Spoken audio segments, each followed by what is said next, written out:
Welcome back to another episode of Spiritual Teachers Podcast. With me today is one of my really close people in my life. She goes by Stephanie Bell. Stephanie is an artist in life. Short and simple. So welcome on, Stephanie. It's such an honor to have you on. Thank you, Peter. I love what you're doing. I really am enthusiastic about your energy for this project. Thank you so much. I'm super excited to have you on. We've been talking about it for over a year to have you on. So it's finally here, and we have some amazing topics. I'm really excited. The topics we're going to cover today is art and spirituality and how it can be applied to life, spiritual community, Samadhi experience, the Encinitas meditation circle, and consciousness as the first being. So we got some really interesting topics to talk about. And I know, I don't just have a feeling, I have a deep knowing that the conversation is going to go in all types of different, really interesting ways. So Yeah. I'm really excited. So yeah, I'd love to invite you to share how your awakening journey started for you.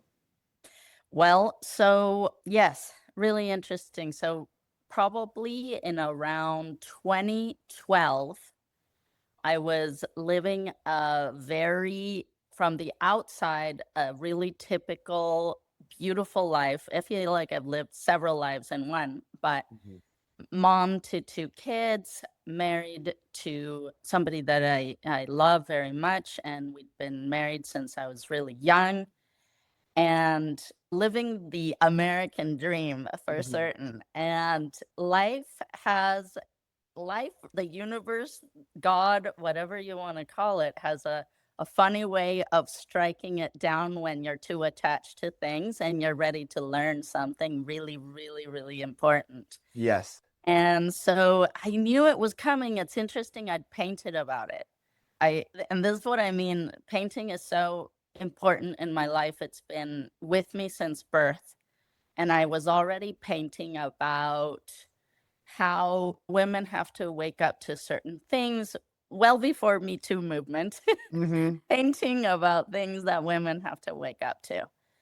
And in specific at that time, that was the series that I was painting. And at some point, like a few years into it, I thought, gee, I hope I'm not painting myself here.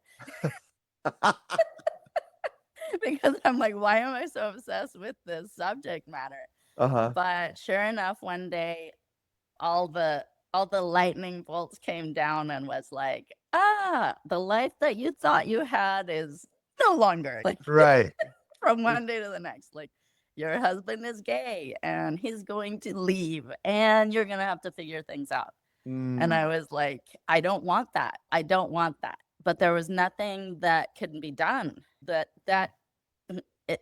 You can run away and you can't ever really run away. Right. But I wanted to run away from the reality of things, and that's not possible. So I learned to sit. Yeah. Because it's the only choice. That's one of the best things you could have done. Yeah. Exactly. I was so I couldn't believe what was going to happen to me. I couldn't believe, I was so fearful of the future, so fearful of what could be, that the only thing to do was to sit, because there's nothing I can do about it. The thing is coming. The avalanche, the huge tsunami, the storm is on its way, and you cannot stop it. There's nothing you can do, say. You cannot control other people into acting a certain way. Nothing. So I had to sit. And I remember I was at a stop. I had been going to yoga 24/7. I'd been going to therapy 24/7, and I felt good in those moments. And I was waking up at 3 a.m. and exercising myself to death out of the anxiety that I was feeling. And I got to a stop sign straight after therapy, and I thought, I feel bad again. I feel bad again. I was just in therapy and I'm 5 seconds out and I feel terrible again. Yeah. And I said, I can't live like this. What happens if I break my legs and I can't go to yoga? What happens if I can't go running? Right. And I said, I have to find the peace within me. Yes. And in the red light, I remember I was at in Del Mar, Via de la Valle, the light was long. And I remember I said, please, God, like, help me have serenity in here. And in that moment, it came. Like, literally, like, the most incredible, like, the most desperate moment brought on the most peaceful moment. I And I felt that in my body. I felt like chills while you were sharing yes, that big time. exactly. And I sat at the stoplight and I felt this inner peace, this white light within me, this peace that I've never had in my life, ever in my whole life. And in that moment, I said, thank God. And I said, not only that, even if I wind up in the gutter, no one can take this from me. Yes. I don't care what comes next. Mm-hmm. This is with me now. And I was like, hallelujah. Yeah. This is within me. It's always been within me. It's been waiting for me. Mm-hmm. I just needed the gift of desperation to find it. Yes. And I drove off, like, knowing that no matter what anxiety comes, no matter what terrible challenges happen or lightnings that strike or whatever, I was going to be all right. Mm-hmm. And I let the lightning strike. I let the identity be removed of mother. My kids were growing up. They didn't need me as much. I wasn't doing all the things that I was doing previously. I was no longer the wife I wanted to be because there was no husband Right. to come home to. There was no one to come home to, in fact. Mm-hmm. And I thought, what now? Mm-hmm. And honestly, I had to rebuild. I had to start. I mean, this lightning strike was so strong that I had no recollection of feelings or emotions or anything that corresponded to the pictures in my mind of my past. Because I realized then that everything that I had experienced corresponded to feelings that had been given to me by well-meaning parents or society. Mm-hmm. And that everything that I knew in the past was obliterated. And I had to start that moment as for the very first time. Yes. And I understood the concept of born again. Yeah. I knew exactly what it meant because I Mm-hmm. had to start from zero from that moment. What I liked, what even temperature did I think was cold or hot, what I felt was jealousy, what I felt was anger. All of those things I had to start from zero. And I honestly had no clue up until that point. Mm-hmm. And I would go to therapy, and it was a somatic therapist, and she would say, how do you feel right now? And I'd be like, I don't know. I have no idea. And I didn't know. I didn't have a language for the feelings I had inside because I was so mixed up with societal and other kinds of information that had been given to me about how I felt. The programming.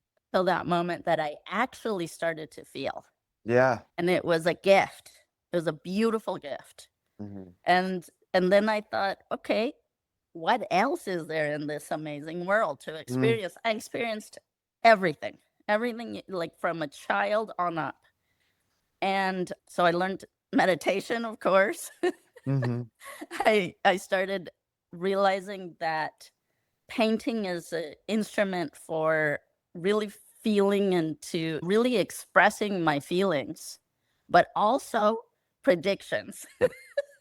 Yeah. Whether it be an unconscious way of producing what might have been coming, or if source was telling me to paint something that was to come. Okay. And so many times when I did art retreats, I would have people pick from collage from millions of magazines and just images. And I'd say, put it down. Like, don't think, don't use your mind. Just immediately just tear pieces, put them down. Tear pieces that call to you, put them down. And we would make these collages in like a fury in a few seconds time. And I would say, save this for later. Like, lock this away in a closet. Don't look at it. Bring it out 6 months later and tell me what has happened. Wow. Amazingly enough, so many of the things that were on those collages would kind of come true. Yeah. Who knows how that happens? I mean, I think a lot of it, what do I think? I think it's source telling us things. Hmm. I think that's a way to access like spirit guides or however you want to call that type of information that comes from the beyond. Yeah. It can also be explained from like a psychological or a biological phenomena in that we're able to take in so much information, but that we're not conscious of. Yeah. And so you're stored somewhere and we can express it through artistic language. Well, I have a question for you. So, do you think that we have a predetermined timeline and like what we believe is manifestation is actually source giving us these hints as to what's next in our timeline, and we believe we're manifesting it, but it's actually just the next step on our timeline?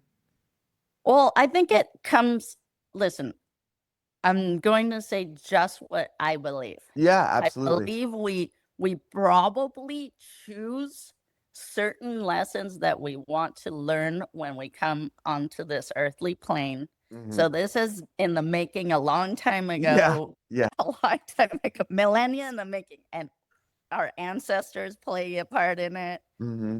Other are choosing in another dimension, Hmm. and these are nudges towards the lessons that we agreed to want to learn while here on Yeah. this earth.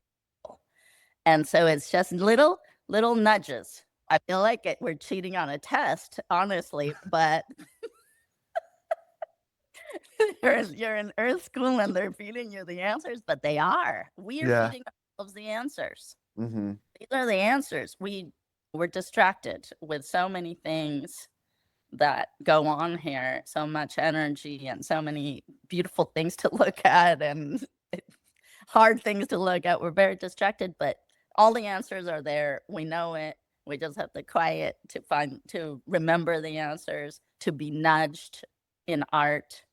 And that's for me, everything that I've learned so far has been through the language of art. You Yeah. know, even as I'm saying this to you, I'm realizing how much more powerful the art is than even I've given it credit for, because I'm used to it and I take it maybe a little bit for granted that Hmm. all of those truths, like the golden threads that run through all of the philosophies and all of the religions and the other dimensions, that golden thread I've learned in art, even before I had ever heard of these things. Yeah. I mean, they're obvious, they're innate to us Hmm. somehow. Hmm. It just like on the the way that I create art in itself, I had to break it down. In fact, I'll tell the story. So Yeah. I was in Mexico City and I was getting my master's in art. Hmm. And it was going terribly wrong. I was too young to have a voice and I had no idea. I was faking it. I was faking it, entirely faking it. And I felt really lost. Hmm. And I thought I'd better just regroup and go into just a regular plain old drawing class, a 101 class that's free for all, Hmm. and just regroup, just like remember what art is for me. Yeah. And I went into this class and it was a huge hall and there was a stage and there was human figures, life human drawing on stage. And I sat at this large open table. Nobody was sitting there yet. And a group of differently abled people came in and they sat at that table. It was like a school for maybe people that had different things, whether it be autism or Down syndrome and other things, and they go to art for therapy and Hmm. just to express and to have something to do, recreation as well. And they sat at the table with me, which again, the odd or God thing for sure. Now I look back at it, God, like Yeah. put these people next to me because it has been a defining moment in my life. Hmm. And I looked around at everybody and looked at my drawings while I'm trying to draw figures. And I remember doing like all the training that I'd always had about circles and find the figure in such a way, in this very technical way. And I would look at the people sitting next to me, and they were doing it however they wanted, quickly, without thinking, just a feeling, like a very spontaneous reaction to what they were doing, and they would put it down and didn't even look at it, didn't care about the outcome. And I was like, that's interesting. Yeah.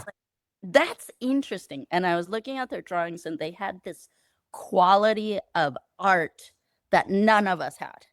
And Yeah. I was like, dang, that's art. Honestly, I was looking at it, I'm like, that's art. And all this thing that we're doing is this try hard, technical, like mine looked so stifled. I can't speak for anybody else's drawing, but mine was stifled, controlled, and lifeless. Mm. And I was like, how on earth? And it was like, I finished my master's degree, faked it, came back to the US, and started taking life drawing classes at a wonderful place here in Encinitas. Insane technical skills. So again, I'm presented with like the societal version of technical skill, right? Like that look was the representation of like the earthly world and all of that type of thing.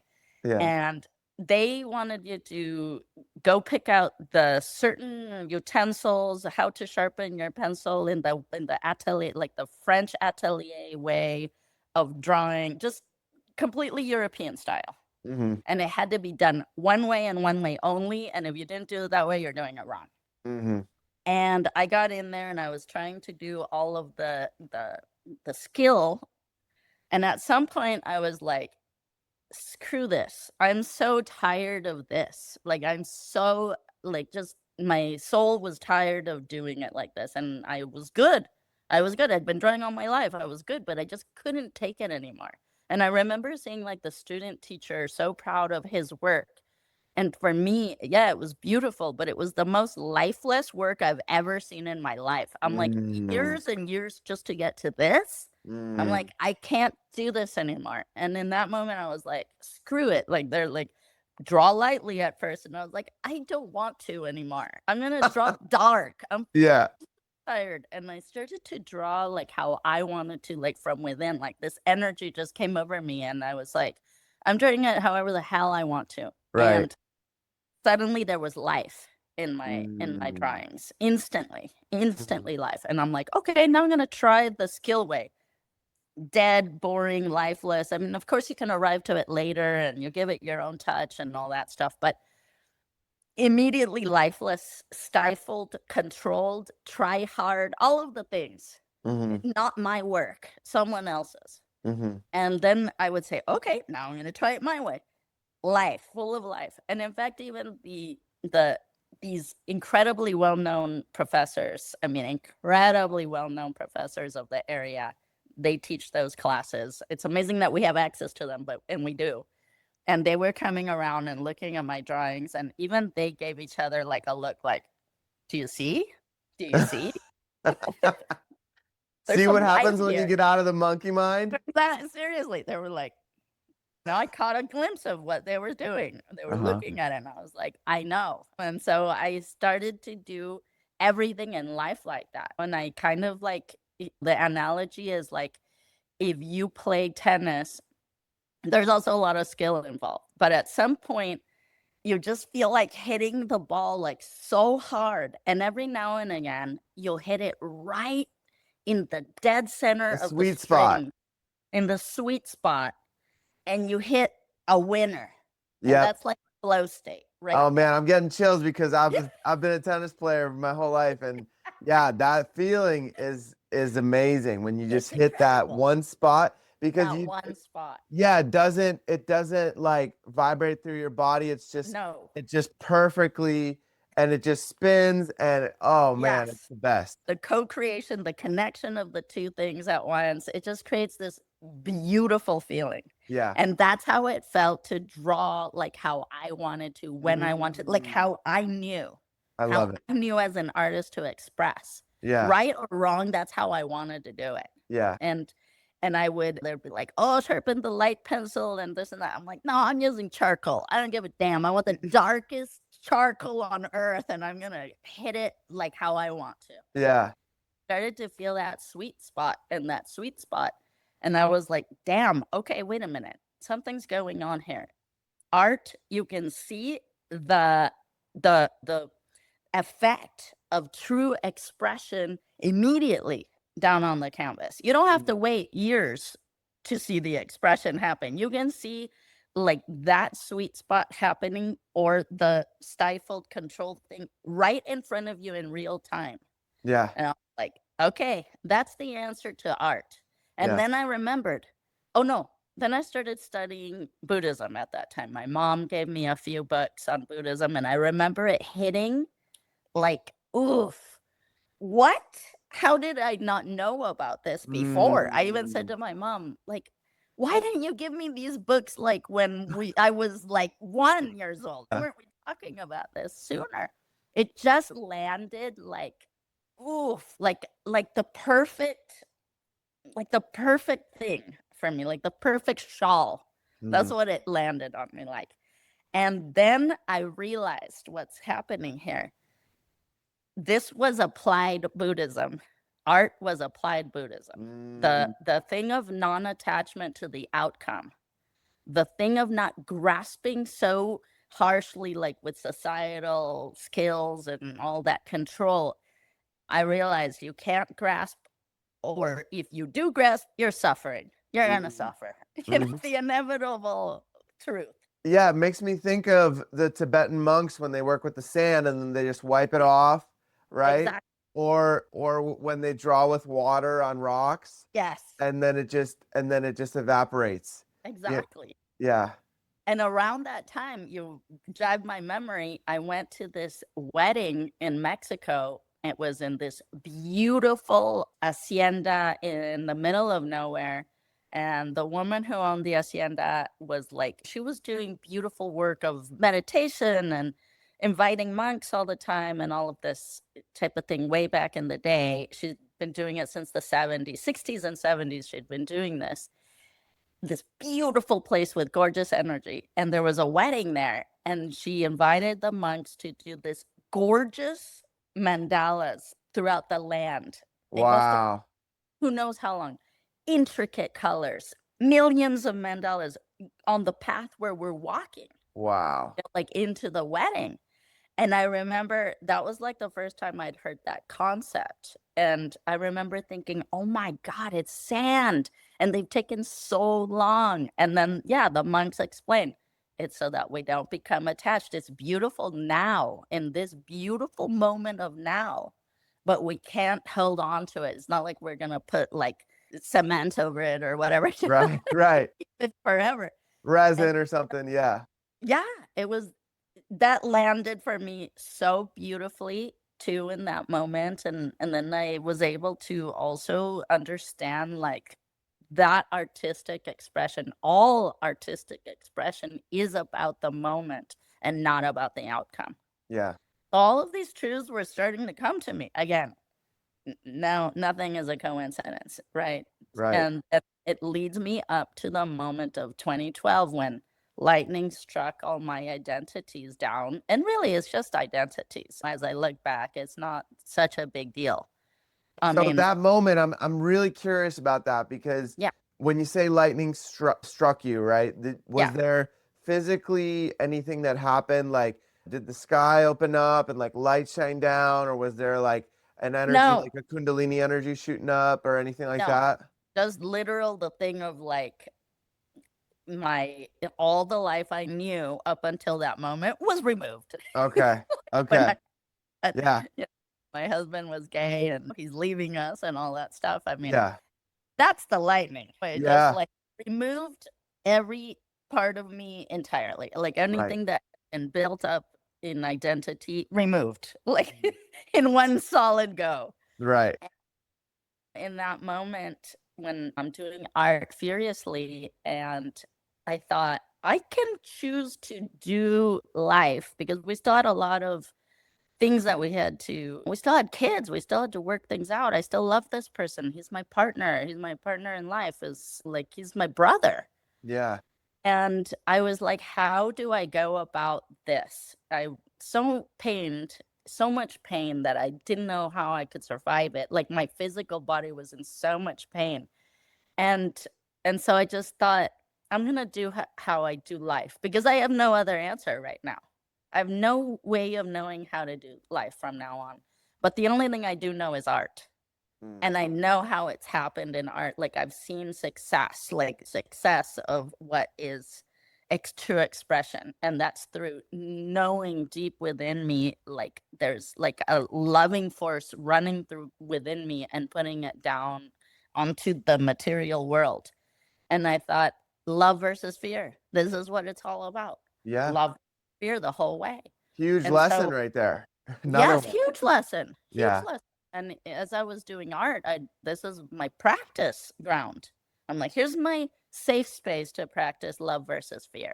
As soon as the thoughts come up of fear, judgment, how am I, attachment to outcome, all that stuff, redirect to love. Redirect to love. And I'd say, thanks, but I don't need this right now. Love. I choose love. I choose love. I choose love. And I started to realize I have to choose love every second of every day to get through this. Yeah. Otherwise, it could go terribly wrong. Oh, for sure. Terribly wrong. And my goal, then I realized how important having like a goal in the distance. I wanted to preserve the family unity, the family love, whether we were together or not. I wanted to preserve the family unit and family love, because that's very important to me. And I wasn't going to be able to act out or retaliate in pain. That just was not going to be an option. And so the only thing that became an option is to slow everything down through meditation, through mindfulness, and to go through that filter of love versus fear. And I became very skilled at that time. It all takes practice. It all takes practice. If you don't do it often, I became lazy, and then I'm here reacting to things that I shouldn't be reacting to. Yeah. But in that moment, in that time, in those years, I was very mindful and very practiced of that. And I remember I was able to slow everything down, everything I consumed, everything I said, everything I thought, all the things I received were going through that filter, slowed down to microscopic choices of what I receive and what I say. And I thought, damn, okay, this is great. I really found the concept of like, we do have choices and we do control the only thing that we can control, and that's ourselves. Right. And I saw it clear as day, and no circumstances and nothing that was going to be an excuse. Right. That's what I realized. I'm like, it's on me. That's the good news, and that's the bad news, because it is on me. Yeah.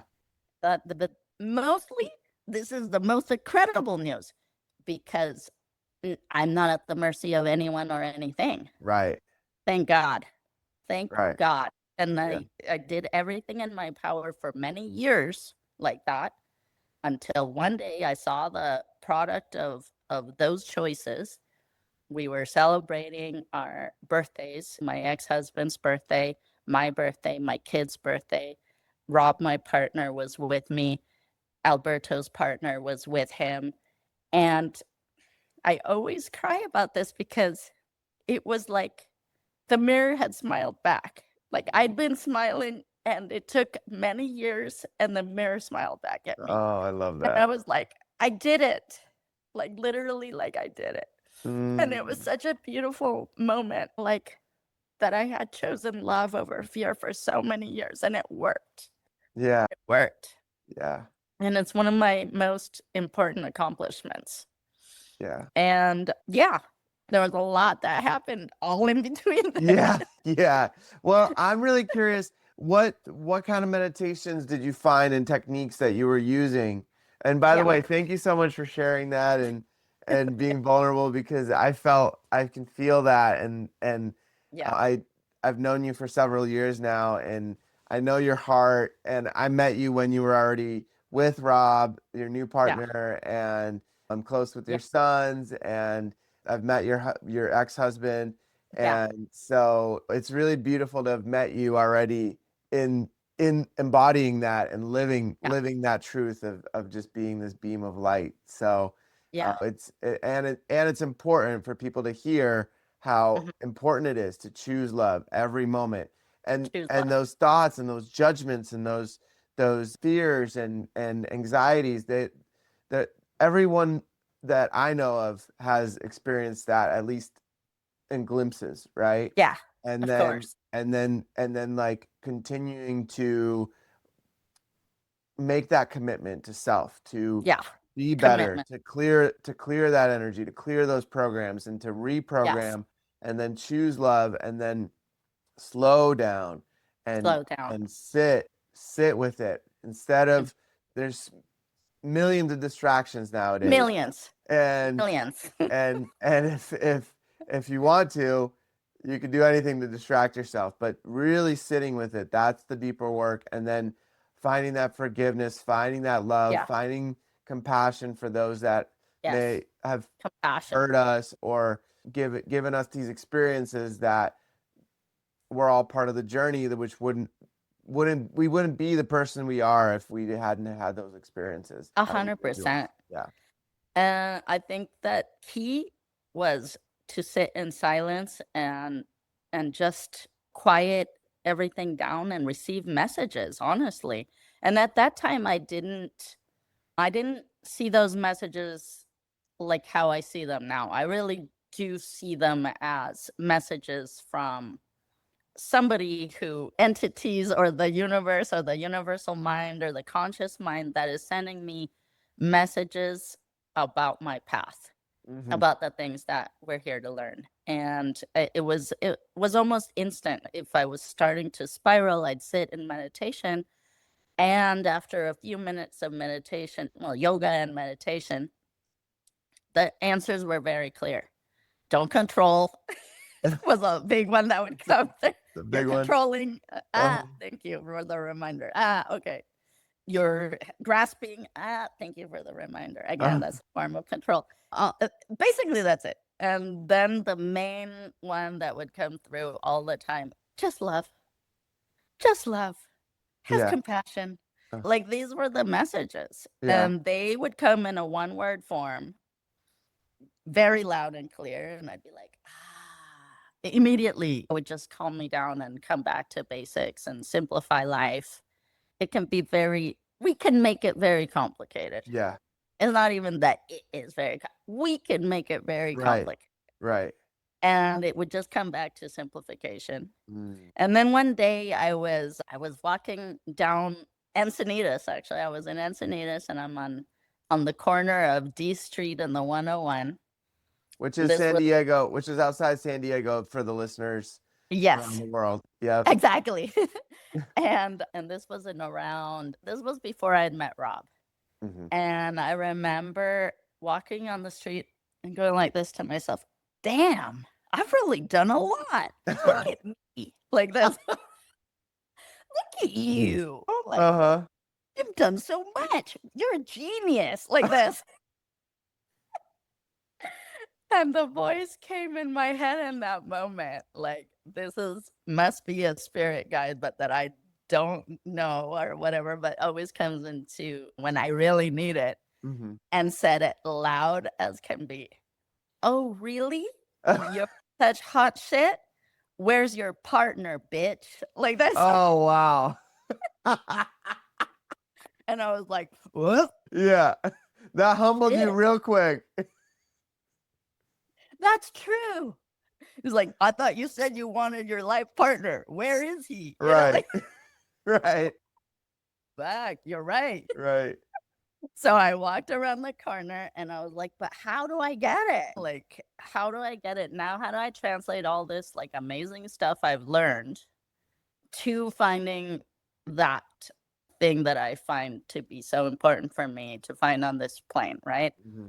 I turn the corner, I start walking towards the ocean, and the voice came again and said, you're not receiving love. You're just giving love. You need it to be Mm. full circle. It's everything is a circle. Like that's what again, like kind of like duh. Yeah. Yeah. That's how this person talks to me. Yeah. Like it's a circle. Yeah.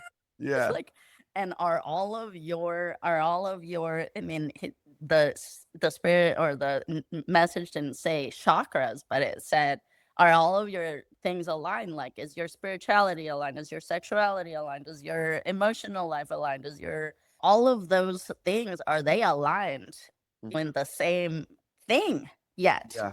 Like, have you learned enough about these things to understand them fully before you even go out and find a partner? Right. Like, I better get to it. I still have a lot of work to go. So I worked on that for more time. And one day, like I say, nothing is by accident. But one day it was slightly before COVID.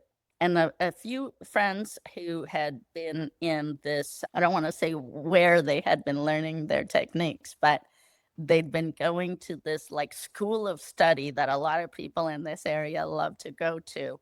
And they wanted to try out their new gifts, their new, like either somatic gifts or spiritual gifts or whatever on one another. Yeah.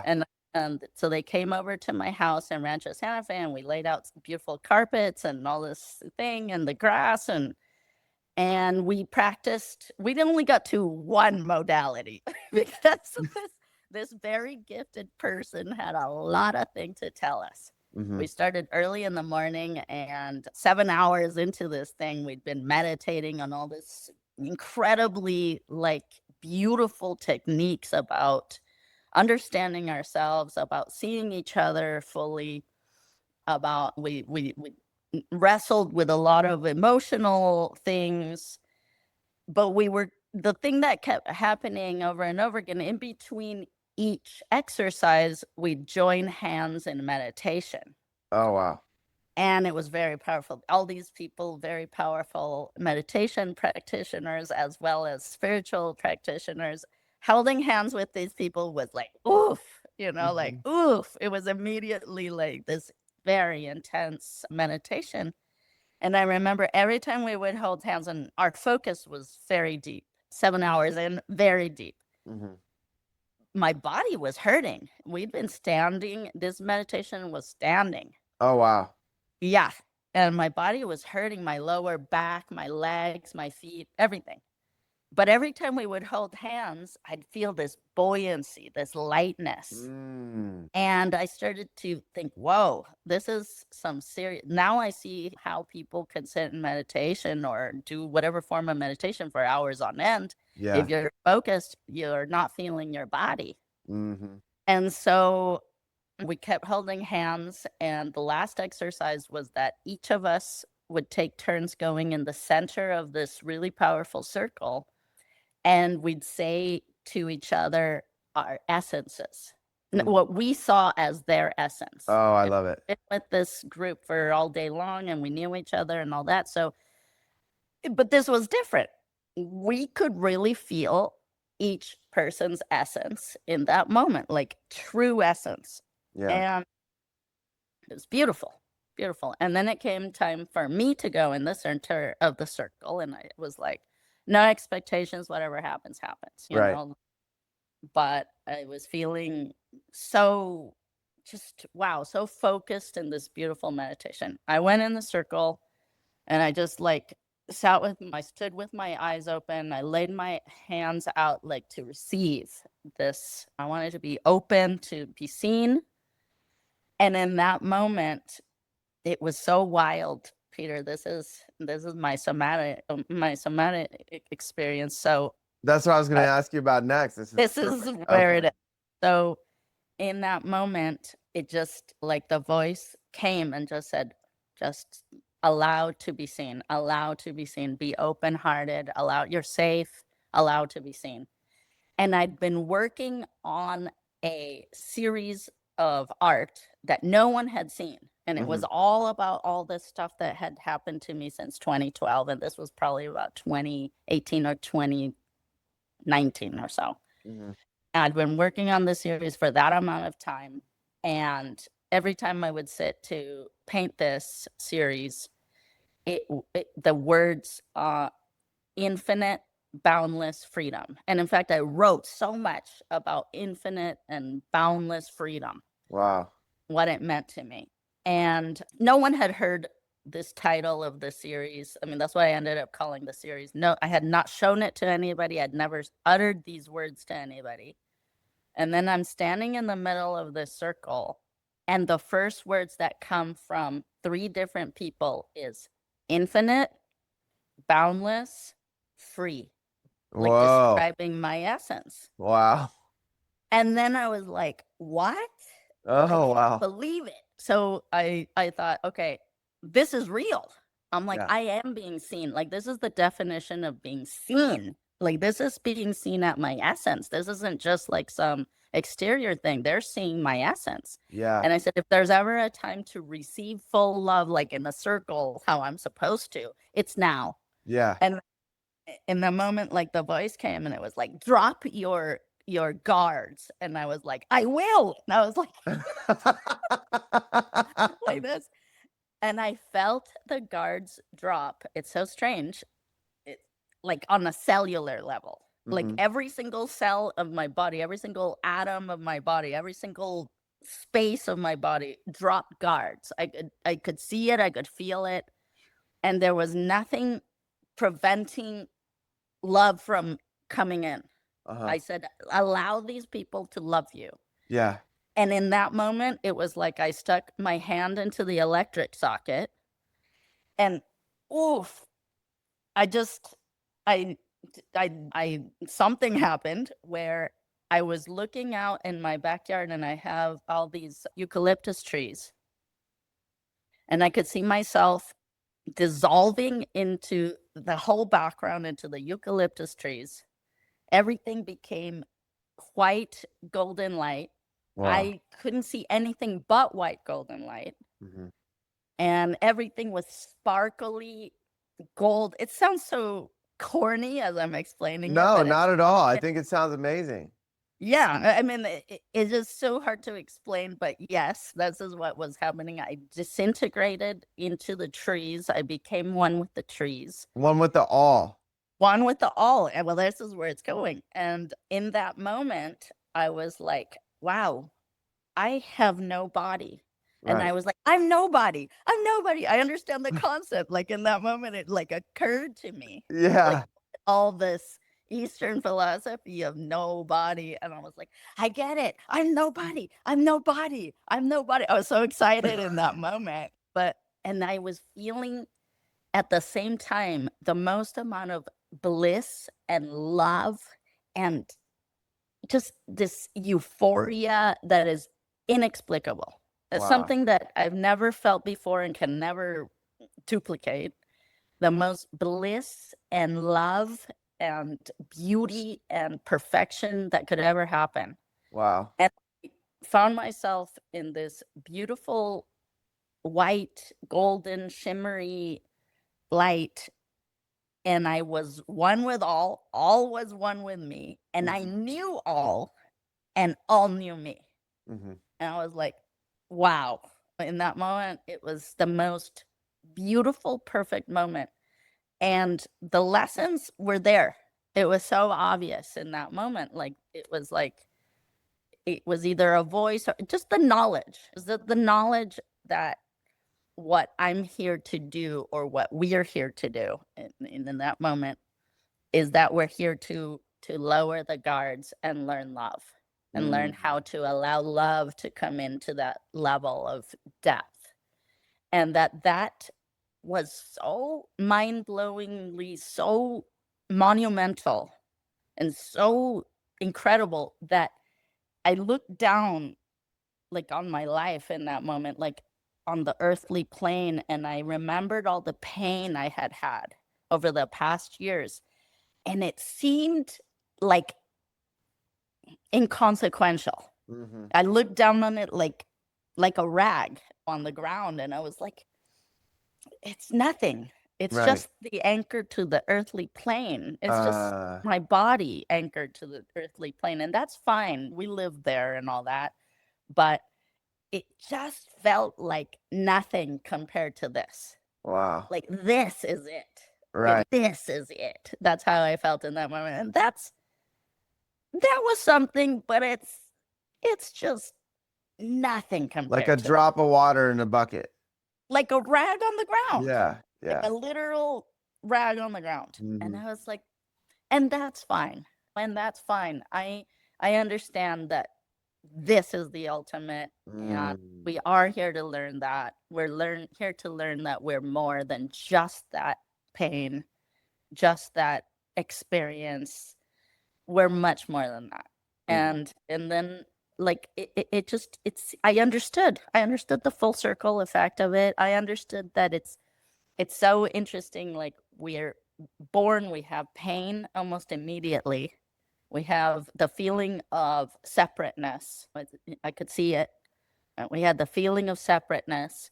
The culture also teaches us so much about being separate, like learn how to sleep alone, learn how to eat alone, now go to school, pull yourself up by your own bootstraps, don't ask for help.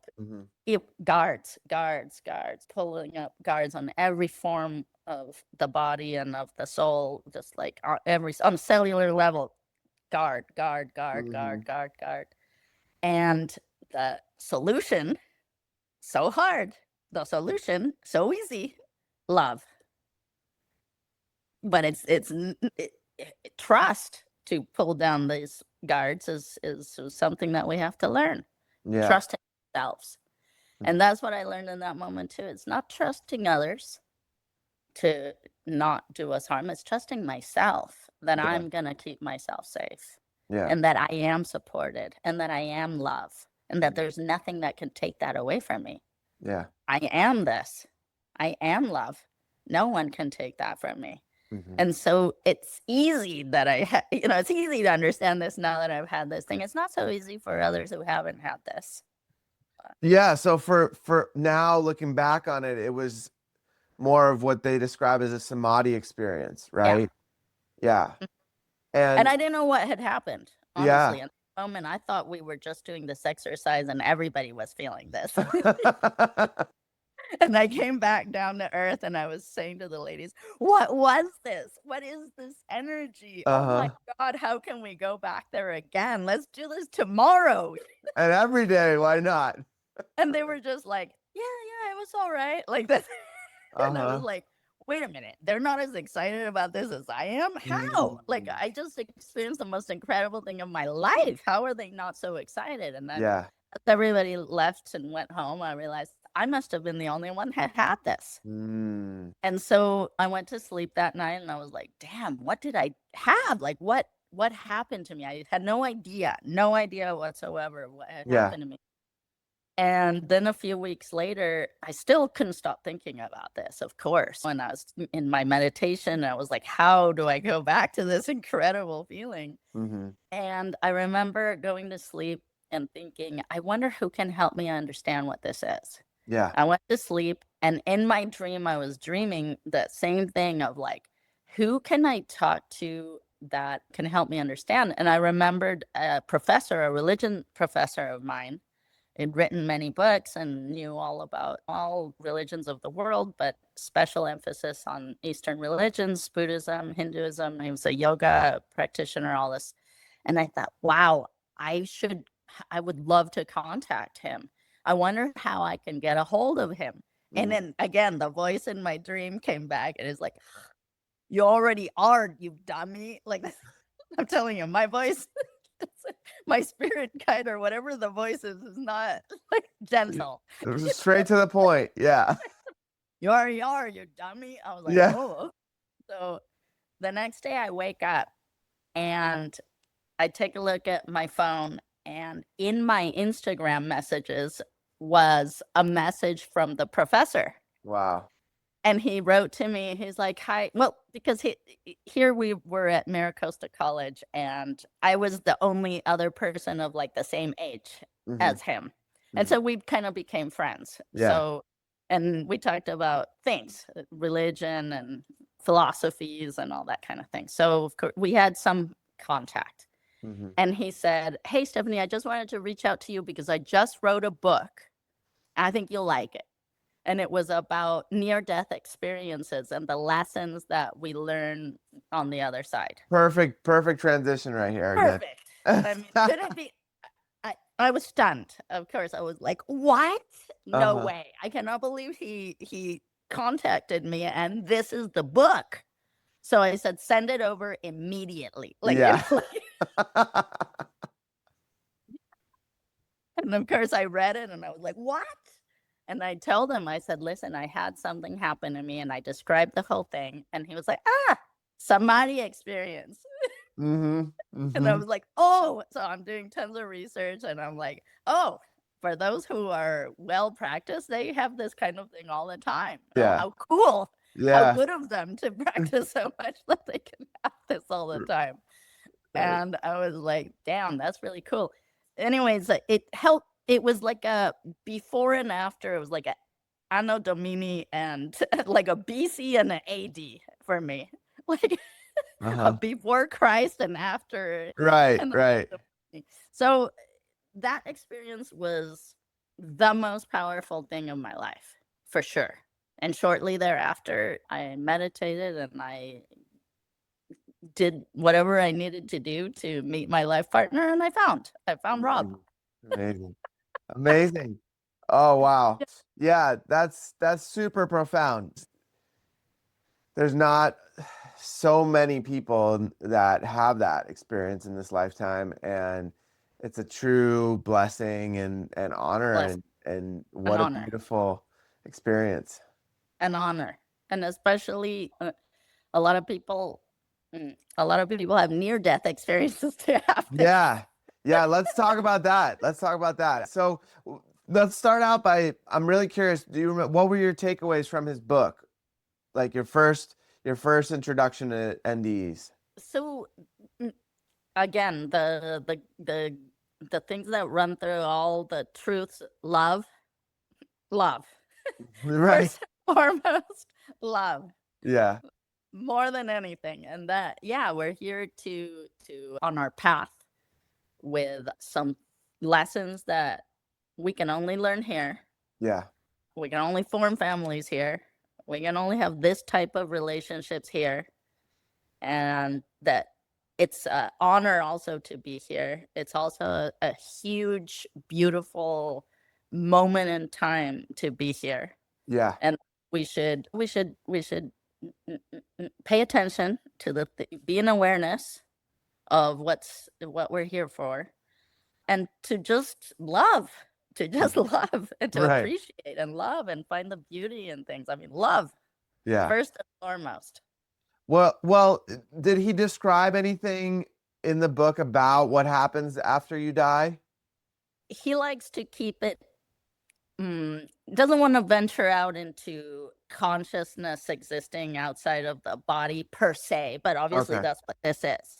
Right. But doesn't want to get into the trying to prove that type of thing. He's very factual. Okay. He wrote a book just about the experiences Okay.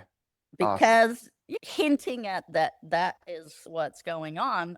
However, not wanting to say further for people to come back and refute. Right, right.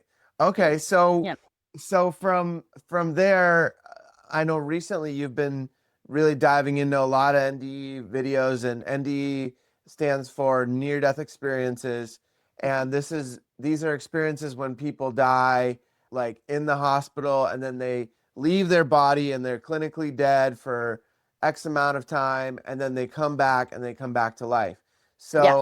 So it seems as though there's this common experience that people have after they transcend or leave the body, Hmm. right? And it seems as though the soul has this ability to, there's like a golden string where the soul can leave, and then like in the dream state, for example, it comes back. So we're still quote unquote alive. But Hmm. then when the string is somehow detached for a moment and then reattaches, it seems like, then there's these experiences that people have, Hmm. and there's these profound teachings and understandings in these other dimensions and realities that people bring back. I've mentioned this book before, but I absolutely love it. It's called oh shoot, A Journey of Souls. Yeah. Yeah, The Journey of Souls. In that book, this man interviews 40 different, he brings people into hypnosis, 40 different cases of people that have had these near-death experiences. And across the board, it's like, it seems as though people will meet their spirit guides Mm-hmm. and they'll sit down, quote unquote, sit down, right? And be like, okay, here's the lessons that you came here to learn. Mm-hmm. Here's the lessons that you did. Here's the Mm-hmm. lessons that you didn't. Yeah. And then there's like really old souls that are like, yeah, I know what I missed. I'm Mm-hmm. ready to go back. And Yeah. they kind of go through that process much quicker. And it's fascinating. It's really It's fascinating to think about. fascinating. So Fascinating. yeah, so what are some of the bigger takeaways or understanding that you have had to build on that? Like, have you heard those experiences pretty much L- across the board? Lots. Yes, pretty much across the board. So what also, here's another thing of how I got into this, into listening to so many near-death experiences. So my son was struggling with addiction, and he went to rehab, and I went to Al-Anon because we obviously, our dynamics were interfering with each other's happiness. Like, I wasn't handling it well, and it was creating more chaos than it had to be. Mm-hmm. And so I went to Al-Anon. I was told by the psychologist to go to Al-Anon because I carried a lot of guilt, mom guilt. Like, oh my God, how could, obviously I caused this. Obviously, even our blaming things in the past that are impossible to change. Like, oh my God, how did I not look into genetics? Maybe that's what's causing this. Like, just mental guilt for who knows how long. Yeah. So a typical mom response: fear, tons of fear, tons of fear, tons of fear, guilt, and shame. Mm-hmm. So I went to Al-Anon, and I didn't even know what it was. I didn't even know exactly what it was. I knew it was some form of support group for people who have family members that are struggling with addiction, but I really didn't know exactly what I was going to. Mm-hmm. It turns out it's so much more than that. It's a spiritual program. All 12-step things, first and foremost, is a spiritual program. Mm-hmm. And actually, like the people who were some of the founding members, I mean, they were people who, one man in particular was a very well-to-do person in the United States. His parents had tons of money. He had access to every form of therapy at the time. He even went to Switzerland to be under the care of Carl Jung. I mean, if you can't get better with him, Wow. who can you get better with, right? Yeah. And Carl Jung is the one who said to him, hey, you're missing a spiritual component. Mm-hmm. That's what's going to get you better. Try this one group called Oxford Group, where it's not about, and a lot of the people of the time were also anti-dogma, anti-established religion, because it was dogmatic, because it was they viewed it as a form of control and less intellectualism and less scientific and all of that. So there was a lot of rejection of those forms of thinking for good reason. Yeah. So he was like, I don't really know about spiritual components. He's like, no, this is different. This is like the God of your understanding. And when he went in there, it was the God of your understanding. And they make so much emphasis on that. It can be nature, it can be whatever, it can be the group setting, the God of your understanding. And when I walked in, I was skeptical because I'm also afraid of dogma, hierarchy, all that stuff. And I realized it's none of those things. There is no dogma. There is no hierarchy in these 12-step groups. And they don't take your money. Everything is free. People are there because they want to be. And they're there to help because they want to. No one gets paid. They're doing it because it works. Right. And it's a whole process of honestly rethinking all of those things, revisiting all of those preconceived notions that we have about spirituality. I mean, for me, that's what it was. Because Right. even though I consider myself to be really spiritual, I still had a rigidity. I Mhm. didn't want to venture further when people are telling me to venture further. That to me is like, I Right. have to, because I see that this is what this program is. I see that everybody is talking about that. I realized everyone's relationship to their God of their understanding is it so many different, it's their own personal, unique way of seeing things. No one's telling you how to look at it.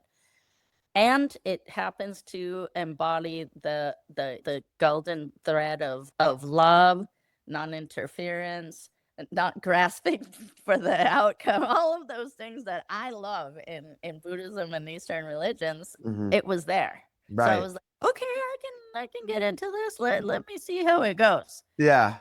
And I realized also I was blocking my own self from receiving more. Mhm. I'd gotten lazy with meditation and things like that. Life is going good, and then life doesn't go so good. You get lazy, you have to get back to it. Like shit hits the fan. Oh, what do I do? Right. Right. Typical humans not to keep up with it Right. Right. until it's like Right in your state face. of All right, you desperation. got to do it now. No more. Gotta do it now. Yeah. So I prayed like in a meditations, and I said, guide me to more spirituality. Obviously, I've become lazy. Guide me. I'm open to more spirituality. Help me find more spirituality. And we always have meditations and things here in our own home at the place that we call the Journey Space. Mhm. And there was somebody that came from Spain to do this beautiful breathing and sound healing. And she brings these gigantic crystals and all this kind of amazing thing. And she's a gorgeous guide. She's just beautiful guide. And while I was in the meditation, I said, yeah, I'm the only one blocking myself from more. And I said, what if my dad was here? My dad's passed away in 97. I said, what if my dad was here to help guide my sons into manhood? How Mhm. different life would be if he could guide. And I said, you know what? What if the only thing that's blocking him from coming here to guide us is me? What if Mhm. I'm the one who doesn't believe this? And if I just open myself up to it, what if you ask and you get? What if I Right. smile, the mirror smiles back at me? What if? And I just let go of all of that kind of guard, and I dropped it to the ground, and I went into the meditation, and I did feel like I was connecting to my dad on the other side. And I was just like, please, dad, like guide my kids. They really need it. Mhm. And like a few days later, I guess we had to go to, my son was going to rehab, and we're laying in bed, and I made a coffee. He's going to get on a flight. And we hear all this crazy noise happening. And he's like, what in the world is that noise? And I said, I think it's just pigeons like on the roof. And he's like, no, it sounds like it's in the house. Mhm. And I'm like, no, I think it's on the roof. I turn around, and two pigeons are walking, like on their legs, walking into the bedroom. Wow. And we're like, what the hell is this? Uh-huh. And I was talking to them. I'm like, who are you guys? What are you guys doing here? Like, it was Yeah. just so crazy. Like, they're just walking like this Yeah. bedroom. And then I'm trying to like get them to go out. Like, I was afraid that they didn't know that where the door was and that they'd start hitting themselves on the window. So I was concerned about their well-being. So I just started to like shoo them in the direction of the window, and they wouldn't leave. They were not scared of me, and they just stood there. They just like got on a little perch, and they were like, we're not leaving. Mhm. And Patricia was like, you know what? I'm going in the shower. I don't know what the hell's going on Mhm. here. I need to get ready. I'm like, you do that. I'm going to try and shoo them out. Food, trying to tell them to go, like gently swaying them in the direction. They would not leave. Mhm. And I just had to leave them in the house even while I went to the airport. I thought, God knows how this place is going to look when I get Right. back. Right. It's going to be 500 pigeons when I get back. Who knows? But it is what it is. And when I came back, they were gone. And I just thought, that's interesting. And I thought, I wonder if that was like a sign that somebody's with us, like maybe my dad.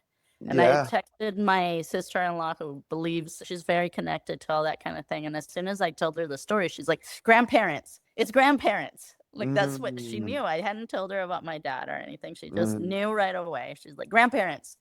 And I was like, okay, grandparents. I've And had that happen to me too, where my mom or my grandpa or my grandma would come in as birds or mhm, as dragonflies or butterflies, and it was very clear to me that was them. yeah, exactly. And I do believe that's part of what happens in this reality, Yeah. especially when we ask for it and we really Yes, when want we to ask connect. for it. Hmm. I think that's the key to everything. I always, especially my ex-husband always says things like, if you don't ask, you don't get. Hmm. And it's 100% true. I mean, Hmm. now I'm realizing I need to ask for the things I need in this Yeah. world to guide me. Yeah. And then not so long ago, that was then, my son's been doing well since, and I've been going still to Al-Anon because it really has brought me a lot of spirituality. And at the same time, so my mom was starting, the life cycle was ending and she wasn't doing well. She didn't want to be here anymore. And but I always have like this thing, like I love life. So I kept telling her, no, no, no, it's not your time. You got to stay longer. And I don't know why, like my own selfish reasons, my projection of loving life so much, projecting it onto her. And she just would default to, okay, I'll do what you say, but I don't really want to. And then it being an Al-Anon and becoming more spiritual, I forget even when I started to see the near-death experience stories more and more and more often, but just things were starting to guide me to that. It just started popping up in my awareness like all over the place, and I started hearing them. Yeah. And like, this is beautiful stuff, like such gorgeous information. And then around that time, my mom's health was failing further. And I was going to go down to Mexico City to see her with Patricio, with my son. And I remember, like, as we were leaving, I said a little prayer to my dad, and I said, listen, if this is her time, come help her go to the other side. If this is her time, just help her, guide her, be with her. Don't let her be scared. And as we're leaving to go to the airport, Stefan, my older son, was going to drive us. The pigeons were there again. Oh, And wow. this is like a whole year after the last pigeon incident. Two of them. Two of them. And Wow. they were flying, like they were from, my house has like two roofs. And on our path, they were flying back and forth above us. Hmm. And I said to Patricio, I'm like, look up. Like, of course, he was just like, oh my God. Like, he saw it and he acknowledged, but he was also like, oh my God, I don't even want to get into this. Right. Right. But I was like, pigeons. Oh, wait, they're coming. They're guiding us. They're going to guide your grandmother. If this is it, this is it. And it was it. And as soon as like we were there, Stefan came later. As soon as we were all there and we got to see her and we got to be with her and we told her that it's all right to go. And then I prayed like so hard. I was like, okay, we've seen her, we've talked to her, we understand this is her time. And I just prayed so much to my dad to like come get her. And I even like specified like a time. I said, after 8 p.m. tonight, Hmm. please come get her. It's enough. Like, I see that this is enough. And sure enough, like by 10, she was on the other side on February 1st, which is the end of snake year. Yeah. Wow. So yeah, That's so powerful.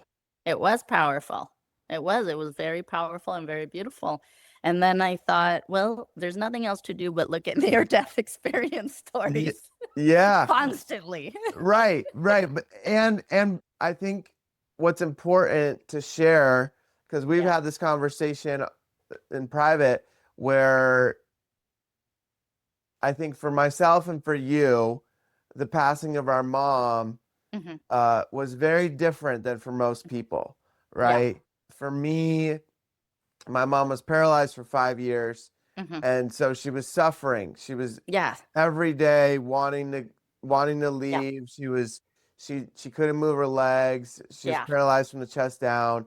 And then the day she left, I was at home. My dad was in the hospice with her, Mhm. and I knew the second she left. Yeah. And one of my friends called me, and like there was just like all these synchronicities where he knew, and Yeah.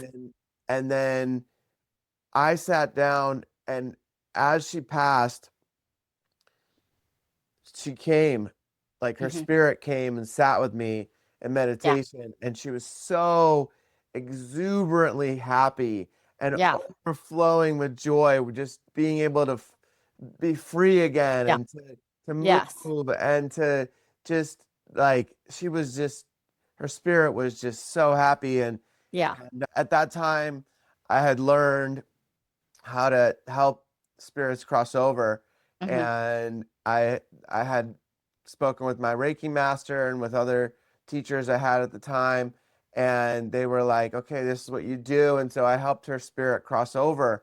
Hmm. And for me, that was like, man, she brought me into this world, and now I'm able to help her move on. That's And it was just so, it was just really like an experience of, okay, now she's joyful and yeah. happy. Yeah. And obviously there's grief, but Yes. the joy for me was way more than any grief. Same. And there was this acceptance, right? Like Yeah. I had this experience with her where we got to talk and Hmm. forgive each other and send each other Yeah. love, and before she even came in the meditation, this was Yeah. in Sure. human form. And so I had that closure. Not I know not God. everybody has that, Yeah. but I felt like it was important for you and I to share that experience, because there is another way. There There's is. many cultures that have a celebration of life. They have a Yeah. party. There's even tribes that will all take plant medicine when somebody Yeah. passes in the tribe, and they all Yeah. help the spirit on. What a amazing way. Of course, to go together. I mean, to send them off part way. Right, right, right. That'd be beautiful. I Yeah, wish I so thought of it, honestly. yeah, so can you share kind of what your journey's been like since February Yeah. with your mom passing? Yeah. Honestly, I've been giddy with excitement, which is so crazy. Like people have been, oh, I'm so sorry. But I feel giddy with excitement that in my way of knowing, I know that she is in a beautiful place. I know all our loved ones are there, and that will be there too soon in one moment or another. Hmm. And it's just, if there's anything to know about this earthly experience, I feel like everything that we ever want to know is that. Hmm. Honestly, I mean, that is, I feel like there's so much wanting to know, but I feel like I do know. There's so many things that point to it. Like I feel like there's all the philosophies, Eastern philosophies. I feel like near death experiences explain it incredibly well, and with a certain amount of proof. I don't know, we love to have proof for these things, but with a certain amount of proof of like they heard conversations in different lands, and then it can be corroborated, or doctors speaking in a different room, or family members in India that were flying out to see them in the hospital and they know what they said. And we love proof of like the world beyond, but there's also physicists. So many now physicists that also either have had experiences and want to prove what their experience is, or physicists who just, there's a lot of things that are involved in explaining the universe, that there is an intelligence, that there is a consciousness that existed always, a universal consciousness that existed always, and that it's possible. I mean, even in physics, I've heard physicists explain love is what has created everything. I mean, I've heard actual renowned physicists who have products and pioneers of computer systems in Silicon Valley who have said those words in podcasts that say love is what created all of this. And so I'm going to go with that. I'm going to go with that. Yeah, well, I was talking with a friend. Yeah, I was talking with a friend the other day. We did a hike, and I was like, the term love just seems so, it's a 4-letter word, and it just seems like it's so minuscule for what it actually is. 100%. It's impossible to explain. Yeah, it's like we have this word for it, but it's I know in some of the Spanish languages there's these romantic like descriptions, and in English we don't have that to that extent, and Still not possible to explain. Yeah. I mean, and I thought even artistic language sometimes can come close to explaining things like that. Music, dance. You had the podcast, Sufis dancing, connecting to mysticism and all this. Still impossible to explain. Impossible. I painted. Yeah. How many times I've tried to paint out my Samadhi experience and how corny it looks.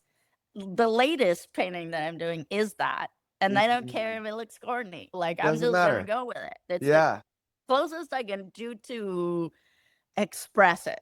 It's the closest thing I can do to express it, and I'm happy with it. But it does look, it looks corny. Able to explain in words or even in art. It's impossible. It's tough. And It is.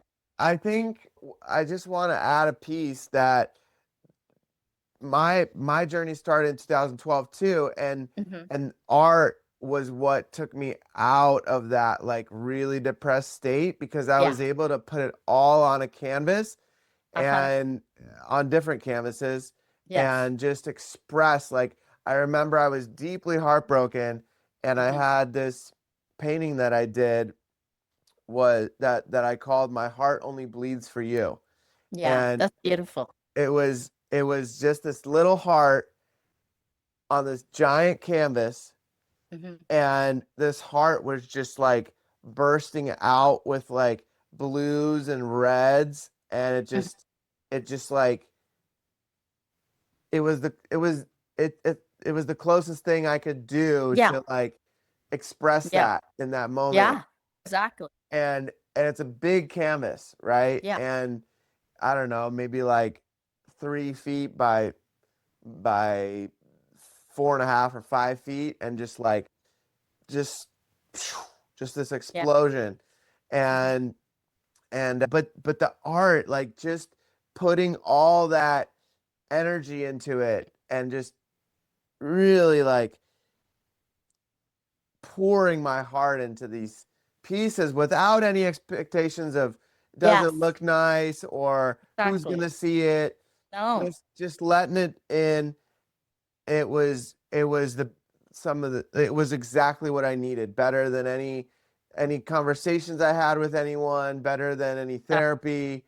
I wasn't doing any therapy, but if I was, I feel like this was even more impactful in that time. So yeah, I can totally relate to that piece of it. Yeah. And yeah, the like bringing it back to the power of also like gathering in community, Oh yeah. and the importance of how when you guys were in that circle, all these people were, I mean, from hearing your story, it sounds like they were all fully present and fully just there to hold the experience for you, Yes. and it becomes almost like a collective nervous system at that point. So And true. so this can be done in so many ways. So And I many. know that you and Rob, your partner, have organized this amazing event in Encinitas called Run Dance, Yeah. where how many years is it now that you guys have been doing it? This is the 6th season. Wow. Yeah, Cool. this is the 6th season, 6.5-ish, because one year we did 2 seasons. So, but Okay. Okay, I six love it. seasons of Run Dance. I love it. Yeah, Yeah, so it all came about. Like there were so many circles gathering during that time, during the time of COVID. It's amazing all the beautiful things that happened actually during that time, at least here in Encinitas. Oof, I'm gonna sneeze. And we met at meditation. Ew, bless you. sorry. And it was around the time that I had the visualization of Run Dance. We were waking up one morning, and I'd been in Sedona, and I'd gone on a run. And anytime I go on a run, if I'm hearing music, my favorite music, and I can't help but dance wildly to it, like I can't stop myself, like it just overtakes me. Yeah. And so I dance no matter where I am, who's watching me or not, I don't care. And I thought people would like to do that in group, to just dance freely in group, and we'll call it Run Dance. And I walk Rob up like at 7 in the morning. I'm like, Rob, I have an idea. I hadn't gone to meditation that day because usually I'd have to wake up at like I think 6 to make it there by 6:30. Yeah. I woke up that day at 7. I was like, Rob, I've got an idea. Uh-huh. And he just laid there with his eyes closed. He's like, I know how we'll do it. I love it. I love it. And it's been growing and growing from there. And we dance and express on the streets with music. But what's incredible, and we had no expectation of how it might turn out, maybe we'd be the only 2 crazy people doing it. Yeah. But that's not been the case. Right. A lot of people loved it, and we have met some of our closest friends and made more community, and people have known each other and collaborated on beautiful things together, whether it be in businesses or in spiritual things or somatic things or therapeutic things together as a result of Run Dance, of the spirit of the meditation circle and Run Dance. That's where we met so many people. Yeah. Yeah. But it's just interesting, and I feel it in group meditation all the time. The force field of a group meditation becomes so strong. Yeah. And so powerful and so focused and so beautiful. I've not experienced that kind of beautiful connection in any other place than in those meditation groups or in a Run Dance or things like that. Things that make people have community and come together and focus on a beautiful, loving thing. Yeah. Yeah. And I also, to add on to that, I think sitting in circles, Yes. to break that linear reality that of everything being square and rectangle and lines and even time being linear, breaking Yeah. all that and sitting in circle just shifts the energy. And before, I think the commitment to it too, like continuously showing up Yes. and sitting in that way, eventually for me, it led to like this really deep third eye opening. Yeah. I don't think I've shared this with you or with the podcast, but basically, there was one day when I had it when I first awakened, my third eye really opened up. And then again, it happened during COVID when we were sitting in meditation. And just for those that don't know, the circle that we had was just a couple of friends coming together we were like, let's just start meditating. We'll tell people about it. Whoever shows up, shows up. And we started sitting in this circle right by the beach in Moonlight Beach in Encinitas, California. And we grew, the group eventually grew to like 300 people. I think we had like 76 people meditating together at our Mm-hmm. peak in the morning. And it was so powerful because people came from all over the country and the world to come sit with us. We were Yeah. blasting it on Instagram. Everybody Yeah. was sharing it. It was like, it was the best. And It was. but yeah, those experiences when there's that gathering of people Yeah. in in numbers with Yeah. that intention, Yeah. that really amplifies, and then the commitment to it The commitment. I really mean, the helped in a big commitment to way. self, really, it's a commitment. Well, not just to the group, but there's, I mean, every time I've, made that kind of commitment, it's like a commitment. It's like a marriage to the higher self, Right. like a commitment to my higher self, to developing and having higher, like highest vibrations at as much as possible. I mean, Yeah. that's one of the reasons why we're here Yeah. on this earth. And incredibly enough, like asking for more spirituality has also led me to another group of people in Encinitas, a, a, a chapel, I want to say a meditation center Hmm. that was founded by physicists, Wow. coincidentally enough, Uh-huh. physicists. And it's all about meditation, and it's all about really developing meditation and stillness so that we can receive messages. Hmm. That's really the crux of it. And to be able to fulfill all of this reasons and lessons and beautiful experience that we're having here on earth, that's the crux of it. And I'm just started going to this, and I feel giddy about having been led here, Hmm. been led here, because that's really what it is. I asked and I received. Right. I mean, that's a big key. That's a big key. That's a code of this reality, is to ask, Mhm. because I like, for me to receive and to like genuinely deeply from the heart, Yeah, like genuinely from the soul to ask something, right? Then it it comes in. But totally. if it's half-assed, you can ask, but it'll take longer until you It'll get take to that. longer. Yeah. And also, another way of explaining it through a very tangible way is through painting. So imagine having infinite color selection in front of you, Mhm. infinite tools for using those colors, infinite place canvas types to place it onto, and asking, what is what I want? Like, Mhm. truly, not what society wants me to create. What do I want? Yeah. And choosing that. And then when it becomes form is when we put it down onto the canvas. And so it's like infinite possibilities that could have infinite universes, if you want to put it that way. Infinite Yeah. universes that already exist. Dun, dun, dun. I could put down red, red with a little orange, red with a little yellow. I can put down infinite color. The possibility is available to us. Yeah. Infinite.